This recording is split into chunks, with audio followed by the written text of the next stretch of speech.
Welcome to the comfy zone. Make yourself at home.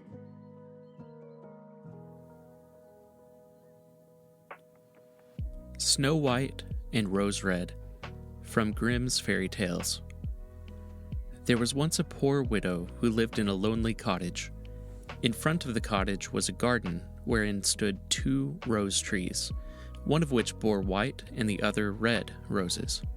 She had 2 children who were like the 2 rose trees, and one was called Snow White and the other Rose Red.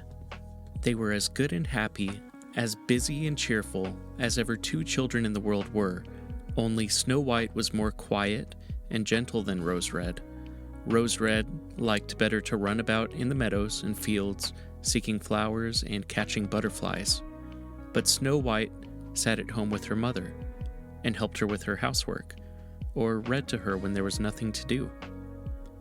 The 2 children were so fond of one another that they always held each other by the hand when they went out together. And when Snow White said, "We will not leave each other," Rose Red answered, "Never so long as we live." And their mother would add, "What one has she must share with the other." They often ran about the forest alone and gathered red berries, and no beast did them any harm, but came close to them trustfully. The little hare would eat a cabbage leaf out of their hands, the roe grazed by their side, the stag leapt merrily by them, and the birds sat still upon the boughs, and sang whatever they knew. No mishap overtook them. If they had stayed too late in the forest and the night came on, they laid themselves down near one another upon the moss, and slept until morning came, and their mother knew this, and did not worry on their account. Once, when they had spent the night in the wood and the dawn had roused them, they saw a beautiful child in a shining white dress sitting near their bed. He got up and looked quite kindly at them, but said nothing and went into the forest. And when they looked round, they found that they had been sleeping quite close to a precipice, and would certainly have fallen into it in the darkness if they had gone only a few paces further. And their mother told them that it must have been the angel who watches over good children. Snow White and Rose Red kept their mother's little cottage so neat that it was a pleasure to look inside it. In the summer, Rose Red took care of the house, and every morning laid a wreath of flowers by her mother's bed before she awoke, in which she was a rose from each tree. In the winter, Snow White lit the fire and hung the kettle on the hob. The kettle was of brass and shone like gold, so brightly was it polished. In the evening, when the snowflakes fell, the mother said, "Go, Snow White, and bolt the door."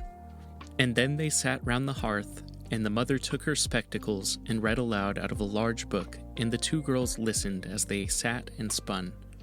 And close by them lay a lamb upon the floor, and behind them upon a perch sat a white dove, with its head hidden beneath its wings. One evening, as they were thus sitting comfortably together, someone knocked at the door as if he wished to be let in. The mother said, "Quick, Rose Red, open the door. It must be a traveler who is seeking shelter." Rose Red went and pushed back the bolt, thinking that it was a poor man, but it was not.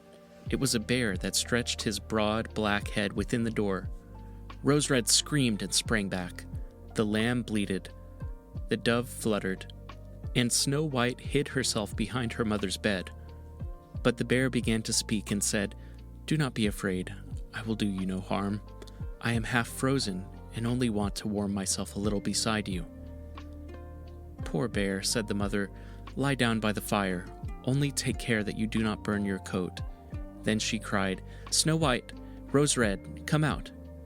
The bear will do you no harm. He means well." So they both came out, and by the lamb and dove came nearer, and were not afraid of him. The bear said, "Here, children, knock the snow out of my coat a little." So they brought the broom and swept the bear's hide clean, and he stretched himself by the fire and growled contentedly and comfortably. It was not long before they grew quite at home, and played tricks with their clumsy guest. They tugged his hair with their hands, put their feet upon his back, and rolled him about. Or they took a hazel switch and beat him, and when he growled they laughed. But the bear took it all in good part. Only when they were too rough he called out, "Leave me alive, children." "Snow White, Rose Red, will you beat your wooer dead?" When it was bedtime and the others went to bed, the mother said to the bear, "You can lie there by the hearth, and then you will be safe from the cold and the bad weather." As soon as day dawned, the two children let him out, and he trotted across the snow into the forest. Henceforth, the bear came every evening at the same time, laid himself down by the hearth, and let the children amuse themselves with him as much as they liked. And they got so used to him that the doors were never fastened until their black friend had arrived. When spring had come and all outside was green, the bear said one morning to Snow White, "Now I must go away, and cannot come back for the whole summer." "Where are you going then, dear bear?" asked Snow White. "I must go into the forest and guard my treasure from the wicked dwarfs. In the winter, when the earth is frozen hard, they are obliged to stay below and cannot work their way through. But now, when the sun has thawed and warmed the earth, they break through it and come out to pry and steal. And what once gets into their hands and in their caves does not easily see daylight again." Snow White was quite sorry at his departure, and as she unbolted the door for him, and the bear was hurrying out, he caught against the bolt, and a piece of his hairy coat was torn off, and it seemed to Snow White as if she had seen gold shining through it, but she was not sure about it. The bear ran away quickly and was soon out of sight behind the trees. A short time afterwards, the mother sent her children into the forest to get firewood. There they found a big tree which lay felled on the ground, and close by the trunk something was jumping backwards and forwards in the grass, but they could not make out what it was. When they came nearer, they saw a dwarf with an old withered face and a snow-white beard, a yard long.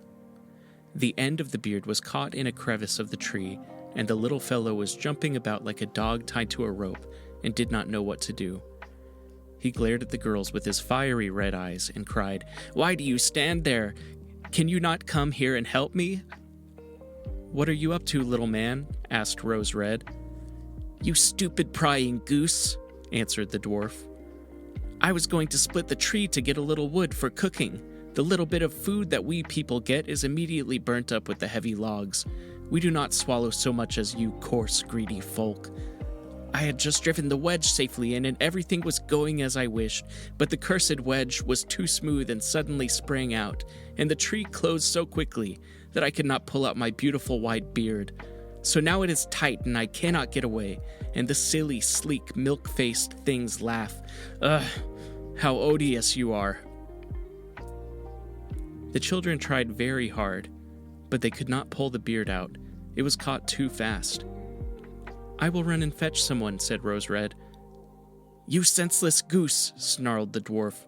"Why should you fetch someone? You're already too many for me. Can you not think of something better?" "Don't be impatient," said Snow White. "I will help you." And she pulled her scissors out of her pocket and cut off the end of the beard. As soon as the dwarf felt himself free, he laid hold of a bag which lay amongst the roots of the tree, and which was full of gold, and lifted it up, grumbling to himself, "Uncouth people, to cut off a piece of my fine beard. Bad luck to you!" And then he swung the bag upon his back and went off without even once looking at the children. Some time afterwards, Snow White and Rose Red went to catch a dish of fish. As they came near the brook, they saw something like a large grasshopper jumping towards the water, as if it were going to leap in. They ran to it and found it was the dwarf. "Where are you going?" said Rose Red. "You surely don't want to go into the water." "I'm not such a fool," cried the dwarf. "Don't you see that the accursed fish wants to pull me in?"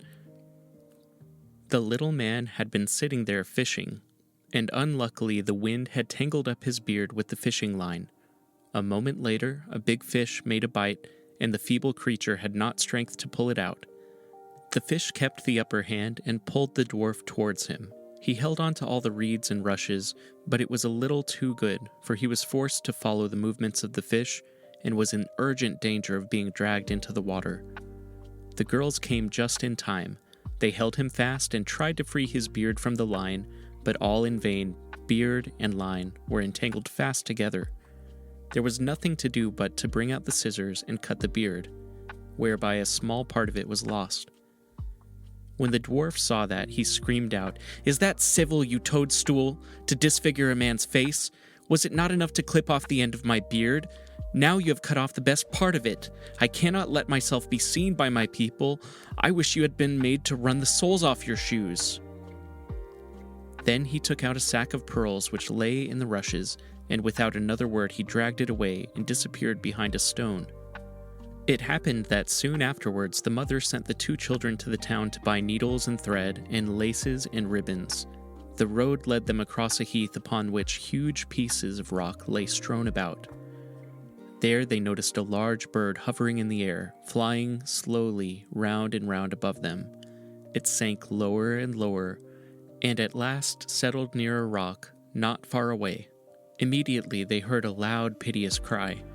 They ran up and saw with horror that the eagle had seized their old acquaintance the dwarf and was going to carry him off. The children, full of pity, at once took tight hold of the little man and pulled against the eagle so long that at last he let his booty go. As soon as the dwarf had recovered from his first fright, he cried with his shrill voice, "Could you not have done it more carefully? You dragged at my brown coat so that it is all torn and full of holes, you clumsy creatures." Then he took up a sack full of precious stones and slipped away again under the rock into his hole.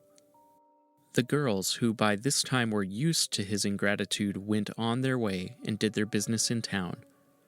As they crossed the heath again on their way home, they surprised the dwarf, who had emptied out his bag of precious stones in a clean spot and had not thought that anyone would come there so late. The evening sun shone upon the brilliant stones. They glittered and sparkled with all colors so beautifully that the children stood still and stared at them. "Why do you stand gaping there?" cried the dwarf, and his ashen gray face became copper red with rage.